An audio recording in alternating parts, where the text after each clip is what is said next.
up? I'm Kira Shanae, and I'm back for another one. I'm super hopped up on caffeine, so that gives me more energy to tell the story, right? Yeah. So anyway, today's episode is based out of the wild, wild west, Tombstone, Arizona. This is the story of the Birdcage Theater. The Birdcage Theater was opened in 1881 by Lottie and William Hutchinson.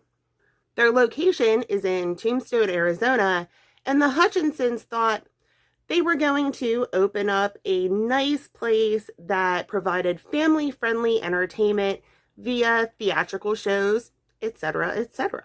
Now, unfortunately, because the Hutchinsons decided to place their happy little theater in Tombstone, Arizona, the clientele wasn't really supportive of family-friendly entertainment. It's kind of my belief that a bunch of cowboys and miners weren't really excited about anything that included entertaining children. And the Hutchinsons ended up finding it necessary to instead focus their efforts on providing entertainment for a much more rowdy crowd. As a result, the Birdcage Theater ended up becoming an all-in-one bar, saloon, casino, theater, and brothel. I'd say that's sort of a far cry from the original intention of Lottie and William Hutchinson. And the joint ended up operating 24/7, 365. You know, because there's never a bad time to gamble and patronize working girls. Speaking of which, the place earned its name because the girls who happened to be working there were suspended from cage-like contraptions from the ceiling, and that's where they took on their clientele. And the things just happened to look a bit like bird cages. Now, I can't help but wonder if there wasn't a little bit of a voyeuristic thing going on, being that they were suspended from cages in the ceiling. Could you see in? I want to know. I need to know. That being said, those girls suspended from the ceiling happened to be discount because the more expensive girls were located in a brothel down in the basement. And whether you think it's creepy or it's cool, the furniture that they used down in those girls' rooms is still adorning the place. And you know, that furniture has seen some. So, anywho, the Birdcage Theater ended up earning a reputation of being the wildest, wickedest place from New Orleans to San Francisco, and with pretty good reason. See, during the course of the Birdcage's 8 years in business, 26 people died in the saloon. And if that doesn't say spooky for you enough, 140 bullet holes are still in the walls at the Birdcage Theater. And now, I don't claim to be a paranormal expert, but I'd say that leaving all of those bullet holes, in addition to the 26 deaths, are probably cause for some spiritual activity. The Birdcage was so popular that it had some pretty famous clientele. Even people who aren't fans of the Wild West would recognize the names Doc Holliday and Wyatt Earp, and they were most definitely patrons of the Birdcage Theater. One really fun fact about the Birdcage Theater is that besides all of the general rustling of the Wild West, you know, fights, drinking, girls, gambling, the Birdcage is home to the longest poker game ever played. Now, the game went on for 8 years, 5 months, and 3 days, and it ran 24 hours a day, continuously, never ever stopping. And famously, during the course of that game, at least $10 million changed hands. Now, think really hard about that, because that is $10 million in 1889 money. That's a lot of cash, guys. A lot of cash. And there are tons of rumors that say that the ghosts of the Birdcage are still playing that game today. What constitutes as ghost money? Who gets to haunt the best location, maybe? Now, it's important to note that the Birdcage Theater closed down in 1889, but was reopened in 1934 as a museum.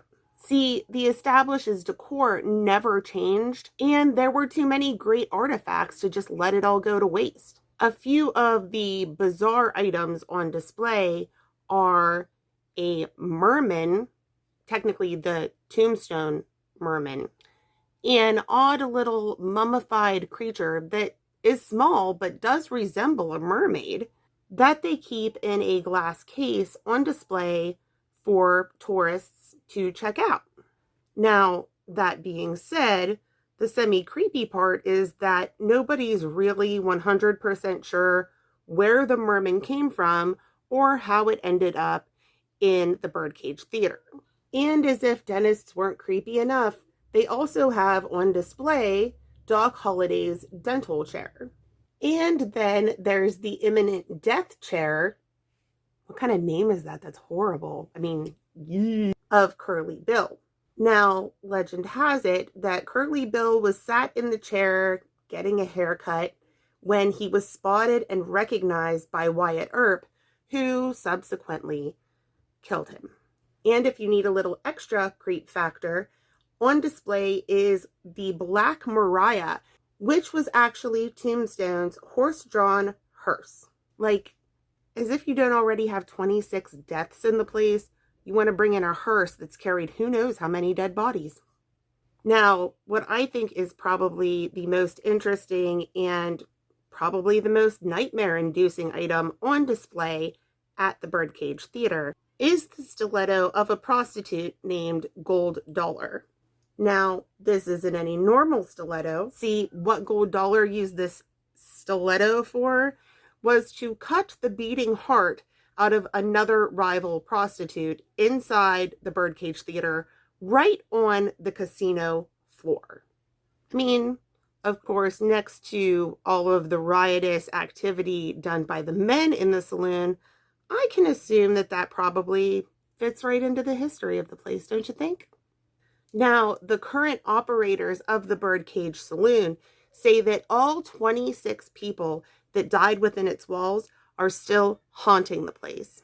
It's said that those patrons who were carrying on and partying all the time are still partying inside the Birdcage Theater today, and you can often hear screams and music playing while you're inside.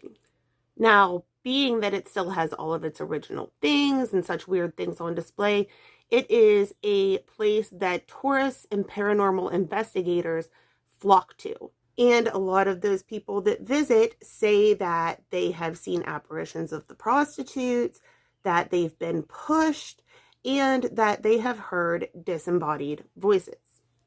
And it's also said that you can often take pictures and find apparitions that show up in your pictures, which the Birdcage Theater absolutely encourages because they want to see those pictures sent to them if you happen to catch something. I'm sure that you've already caught on that the Birdcage Theater is absolutely still open, and I'm telling you, it is on my bucket list. I've got to see this Wild West for myself. That being said, let me go put on some eyelashes, and I will be right back with your final look. All right, guys, I'm back, and this is your final look. Do you like it?